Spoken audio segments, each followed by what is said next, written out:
Panhandle. The Early Show on News Channel 10. This morning on The Early Show, an Amarillo woman has died and 2 people are behind bars. We'll bring you the full story. Plus, the suspect in a pizzeria shooting is facing new charges. The latest on his appearance in court is next. But first, we got to talk about some warm weather that's finally making its way into the Panhandle. Alan's here to tell us more about what's going on out there. Good morning. Well, good morning. You know what? The warm weather's not here yet. It is still awfully chilly out there this morning. We're still in the wake of our latest cold front. We'll have another reinforcing shot of some colder air coming in throughout the day today. Right now, though, cold is the word, and you add that southerly wind in here, and that just makes it feel that much colder. Now you can see temperatures are 27 degrees right now in Amarillo, but it's already down to 18 in Liberal, Guyman, 19 in Perryton, 17 in Canadian, and we're looking at 31 in Portales with 30 in Hereford. But I tell you what, here is your warm-up today. We're talking about another cool day. It's not much of a warm-up. 28 degrees at 10 a.m. 34 at the noon hour, 42 degrees. That's what our high is going to be today. You know, we hit 51 yesterday.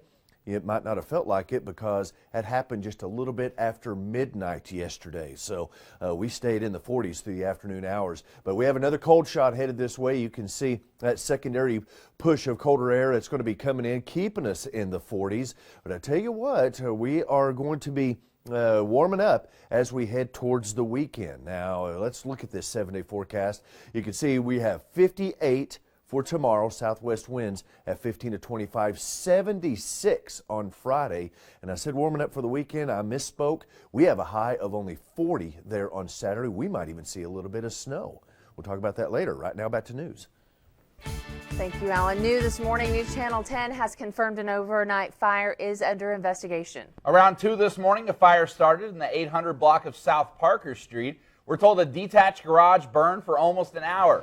So far, there aren't many details on what started the blaze or how much damage was done. We'll continue to track this story and bring you the information as it becomes available. 2 people are behind bars this morning following a stabbing turned homicide in southwest Amarillo. The victim, 22-year-old Angelica Armadillo, was taken to a local hospital. She later died. Tori Miranda was arrested for murder after police say a fight broke out in the 3700 block of Tecla Monday night. Patricio Ramirez was also arrested for possession of a controlled substance and tampering with evidence.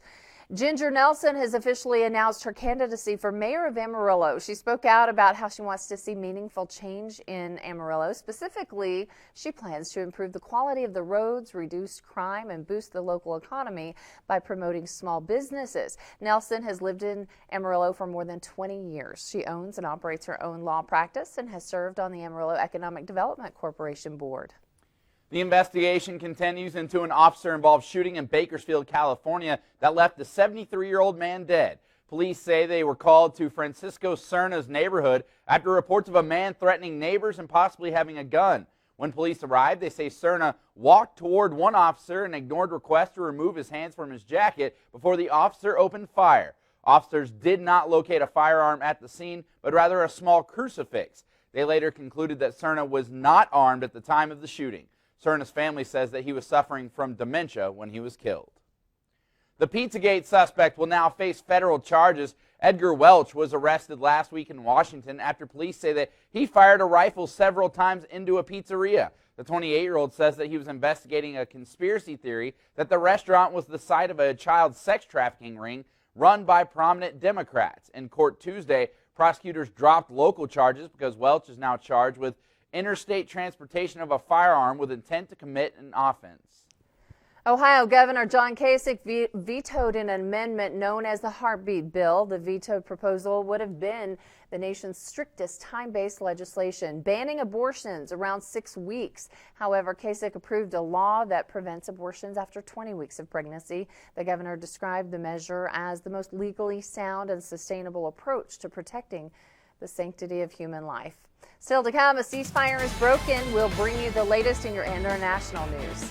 And a sitcom icon has died while playing a sport that he loves. Details on his tragic death are next on The Early Show on News Channel 10. It is 5:04 on your Wednesday morning, and Alan's going to break down that hump day forecast. Well, that's right. Another cool day in the forecast, but some warmer weather is headed this way, and we'll look at that next.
And now, News Channel 10's Storm Track Forecast with meteorologist Ellen Gwynn.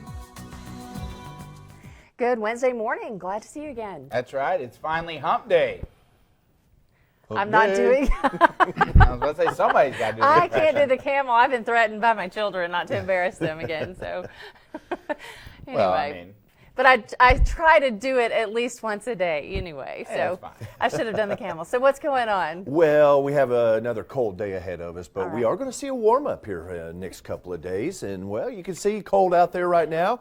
You can kind of see the timeline of what the temperature is going to do today looking at the left side of your screen with that hour by hour forecast. And you know what? Let's see what's happening here temperature wise. We've got a lot of 20s out there, a few teens and some 30s. The 30s, we have Hereford, 30 degrees, 31. That's going to be around Portales. 32 up around Clayton. Then we got the low 20s, Dumas and Dowhart. We've got about 27 in Amarillo, 26 in Borger, even 28 in Childress. Then we're in the teens up here to the northeast, Liberal, Perryton, Canadian, up towards Guyman, Beaver, over around Lipscomb, Follett. We are looking at temperatures that are in the upper teens with wind chills for a lot of you guys up there in the single digits, even some teens. It feels like 11 right now in Liberal, but 9 in Perryton. You can see we have a wind chill of 17 in Amarillo. It even feels like 18 in Clovis. But here we go. Yeah, we're cool today, but we've got the wind machine headed this way. And it's going to start tomorrow. Tomorrow, it's going to be a breezy day. Not too bad, 15 to 25 out of the southwest. That'll warm us up. By Friday, though, this is where the winds are really going to crank. Southwest at 25 to 35, but gusting to 50. And we could even see some much stronger winds, gusts possible to 75 over in New Mexico. That's going to be ugly for those folks. Then we see that cold front coming in. That's going to be on Saturday, bringing a north wind at 20 to 30 miles an hour. That's going to bring in our next cool down. Look at this, 28 by 10 a.m., 34 at the noon hour, 42 for our high today. Well, that's the cool day. We're up to 58 tomorrow, 76 on Friday. Fire danger will also be very high, but look at the cold weekend. 7 degrees on Sunday, 27 for the high. Back to news. Alan, thank you. Hours after a planned evacuation of people from bombarded areas of eastern Aleppo, officials say shots were fired on rebel-held neighborhoods, breaking a new ceasefire. The Syrian Observatory for Human Rights says several buses remained idle in neighborhoods of the stricken city over 2 hours after the evacuation was due to start. The Turkey brokered ceasefire between government troops, regime-aligned militia, and rebel forces was announced Tuesday as government forces were on the brink of taking the entire city. And the mayor of Sevier County, Tennessee, announced they have about $500 million of damage after wildfires devastated the area. He says they have confirmed that they've identified 13 of the 14 fatalities from the blaze. Officials say the fires damaged more than 2,400 buildings. 2 teen boys are now currently charged with aggravated arson in that deadly inferno. A boy has died after he and his friend were pulled from a snowbank in upstate New York. Police received a call for 2 missing 12-year-old boys Tuesday afternoon. Officials say the boys were playing in a snowbank while a truck was plowing around the same time. Both boys were found buried. One later died at the hospital while the other remains responsive in the hospital. It's unclear if the boys became trapped after a snow fort collapsed or if the snowplow buried them. The incident remains under investigation. Growing Pains star Alan Thicke has died at the age of 69. Thicke reportedly had a heart attack while playing hockey with his 19-year-old son. Thicke is most famous for his role as Jason Seaver, but recently appeared on the Netflix reboot Fuller House. He is survived by his 3 sons and his wife Tanya. Trump has made headlines for several staff picks and also drew attention to himself with a slew of celebrities from business, sports, and entertainment. Reed Binion has the latest. Donald Trump started his day in New York with a major cabinet announcement. Rex Tillerson, I think, is a dream pick. I don't know about Tillerson. And ended the day with fanfare in Wisconsin. Thank you. In between, there was a little of both. After the president-elect announced ExxonMobil CEO Rex Tillerson as his pick for Secretary of State, multiple sources told CNN that Trump had settled on former Texas Governor Rick Perry for Energy Secretary. Trump's transition team reporting that Montana Congressman Ryan Zinke has accepted the position of Interior Secretary. At Trump Tower, a parade of high-profile guests, including Bill Gates and Kanye West. I just wanted to take a picture right now. NFL legend Jim Brown, who voted for Hillary Clinton, was also at Trump Tower Tuesday. I fell in love with him because he really talks about helping African Americans, black people. Trump at a thank you rally in Wisconsin, making sure no one missed the details of his star-studded day. The great Jim Brown, Bill Gates, Anna Wintour, Kanye, that's right, Ray Lewis.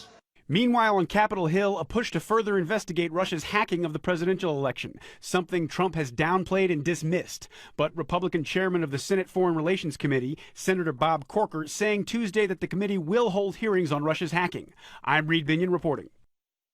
President-elect Donald Trump will meet with some business leaders whose industry was adamantly against his campaign. Top executives from the tech industry will sit down with him in New York this afternoon, including leaders from Apple, Facebook, Amazon, Tesla, Microsoft, and others. Many tech leaders oppose Trump's campaign, but today's meeting will focus on jobs and how the industry can help the government become more efficient. With a little over a month left in office, President Obama has signed a $6.3 billion bill aimed at bringing major breakthroughs in battling cancer and other diseases. The 21st Century Cures Act boosts federal research and funding for cancer, mental health issues, and opioid addiction. It includes $1.8 billion in funding for Vice President Joe Biden's Cancer Moonshot Initiative. The Cures Act will also invest $1 billion to combat heroin and prescription opioid problems. Controversial signs could soon be in public bathrooms in Oklahoma. The signs are aimed at stopping pregnant women from having an abortion. Senator A.J. Griffin says this is a voluntary public information campaign, and they're asking businesses to help or choose to help link pregnant women with support services. The signs would have to be posted in places like public bathrooms with licenses by the State Department of Health. A teenage girl is recovering in the hospital after an Oklahoma school bus with more than a dozen students aboard crashed near Veneta. The district says 16 kids were on board when the driver passed out and ran the bus into a ditch. Most of the children have minor bumps and bruises, but troopers say the driver may have had a medical condition that led to this accident. School administrators are saying most of the kids are now back in class. The driver is in the hospital to get checked out. And in Texas news, 3 students at a North Texas high school are in custody after police say one of them was caught with a loaded gun. Police at Sam Houston High School received a tip that a student had a gun. This was Tuesday. Authorities say an officer found the gun. 3 students were involved in bringing it to school. The students were arrested for possession of a firearm in a prohibited place. Matt? One woman faces murder charges after confessing to fatally shooting her boyfriend and her dog in College Station, Texas. Authorities went to a property where Kelsey Fowler Rodriguez said that she and her boyfriend went to target shoot. They then found the body of 22-year-old Francisco Silva, who they say had been shot. The motive of the shooting is still unknown. Fowler Rodriguez is in jail on a $750,000 bond. The trial continues for former Garland police officer Patrick Tutter. Tutter faces manslaughter charges for the 2012 death of 25-year-old Michael Allen. Investigators say Tutter shot 41 bullets at the unarmed man following a half-hour high-speed chase. Allen was wanted for running from police days earlier. The autopsy found both amphetamine and methamphetamine in Allen's system. On Tuesday, 3 Garland police officers called Patrick Tutter's actions reckless. And now, News Channel 10 Storm Track Forecast with meteorologist Alan Gwynn. Well, good morning, everyone. If you're headed out the door, it is a little chilly out there. 27 degrees right now, and we'll probably drop several more degrees around Amarillo. It's even colder around Liberal, Guymon, Perryton, and Canadian northeast parts of the area in the upper teens, low 20s. Therefore, Dumas and Dalhart, but we still have 30. That's down around Hereford, 31 in Portales. How about Childress? Well, you're at about 28 degrees. Now, Clarendon is 19 degrees. Wind chill values, they're down there, upper teens for Amarillo, down towards Clarendon. Canadian, Elkhart, a 16-degree wind chill. It feels like it's 6 in Guymon, and it feels like 9 in Perryton. And if we look at the winds, well, you can see it's about a 5 to 15 mile an hour wind and kind of all over the place out there this morning direction-wise. It's south at 12 there for Amarillo. It's a south wind at 6 in Borger, south wind at Perryton at about 8 miles an hour, but a northeast wind in Liberal, and a southwest wind up around Elkhart. It's what we call a variable wind. But throughout the day today, we'll see that wind turn around out of the north, and it'll pick up to about 10 to 20 miles an hour. Now, that's going to bring in some cooler air and that's going to make it feel even colder. We'll probably have wind chills this afternoon, well down in the 30s. Now, through the overnight hours, we see a southeast wind at about 10 to 15. And then let's see what's happening here for your Thursday. Look how that south to southwest wind picks back up, 15 to 25 for a good part of the day, and that's going to start the warm up. Today, though, is another cool day, 42 degrees, 58 tomorrow. Very windy, 76 on Friday, high fire danger, and then a chance of a little bit of light snow with a high of around 40 there on Saturday. Now back to news. Thanks, Alan. A massive recall is underway, and you will need to check the kitchen. We want to keep you safe from injury. New information is on the way on the early show. It's 18 minutes past the hour. Good morning.